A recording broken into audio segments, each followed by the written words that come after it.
અન્ય સમાચાર પર નજર કરીએ તો મહીસાગર જિલ્લાના સરપંચોની ઐતિહાસિક મીટિંગ, વાસ્મોના કામો થવા છતાં તંત્રની રિકવરીની નોટિસો, મહીસાગર નદીના તટે સરપંચોની મીટિંગ યોજાઈ, સ્ટ્રક્ચરો તૈયાર છતાં રિપોર્ટમાં નથી થયાનું ખોટું દર્શાવ્યું છે।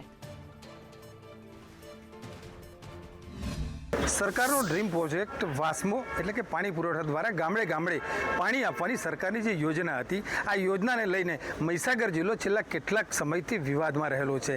આજ રોજ જિલ્લાના તમામે તમામ સરપંચો, ત્રણે વિધાનસભા બેઠકોના જે સરપંચો છે, એક થઈ ઐતિહાસિક જેને ઘટના કહેવાય એવું મહીસાગરના મંદિરે એકત્રિત થયા છે। વાસ્મોની અંદર જે કામગીરી થયેલી છે અને ખોટી રિકવરી અધિકારીઓએ કરી છે અને યુનિટ મેનેજર, સચિવશ્રી આ લોકોએ વારંવાર મહીસાગર જિલ્લાને બદનામ કરવાના જે પેત્રો રચીને સરપંચોને બી બાનમાં લેવાની જે સરકારને રિપોર્ટ ખોટા કરી અને આ જે કંઈ કાવતરા કરવામાં આવે છે એ તદ્દન ખોટો કાવતરા છે અને આ બાબતે સરકાર બદનામ થાય છે। અધિકારીઓ તો બેઠા બેઠા ઓફિસમાંથી નીકળતા નથી અને સરપંચોની ઉપર નોટિસો કાઢે અને બિલ નથી આપ્યું તો એની રિકવરી કરી છે।